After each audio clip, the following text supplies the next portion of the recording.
I've never had a greenhouse. Sort of learning the soil amenities, the different fertilizers and the nitrogen and stuff, learning how to seed stuff in the greenhouse and having the joys of watching it grow.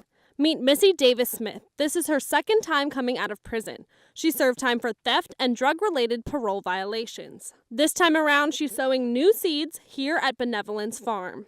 I mean, I can't imagine having to go out and find a job right now. I mean, having felony on my record is big.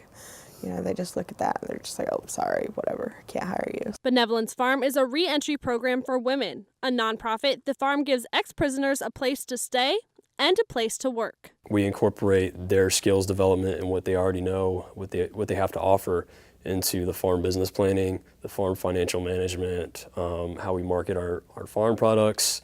That's Matt Ballard. He's the farm manager. He says Benevolence Farm is more than a place to work for women like Davis Smith. It's a place for ex-prisoners to set new goals for their future. We want to really help people to actualize those goals, and we want to provide that support. We think that's a less risky alternative if you help people to reintegrate instead of continue to isolate them and stigmatize their past. According to a study by the Pew Charitable Trust Center on the States, 4 out of 10 ex-prisoners will return to prison within 3 years. They struggle to find medical care, housing, and employment, making it far more likely that they will commit crimes again and return to prison. Here on Edenton Street in Raleigh, the North Carolina Department of Justice has a new crime prevention team following the November elections.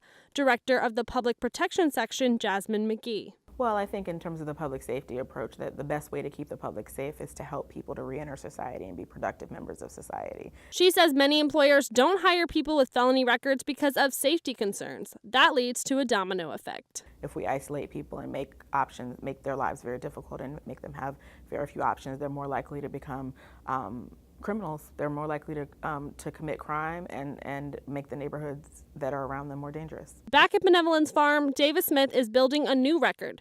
By working on the farm and attending drug rehabilitation courses, she wants to show potential employers she's reliable.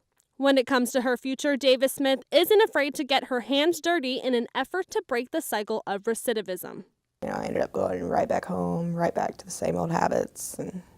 But this time around, you know, I really fought to have a place to go because I didn't want to go back to that same life. Benevolence Farm gives opportunities to women leaving prison so that they can start new lives. In Graham, I'm Danielle Wallace reporting.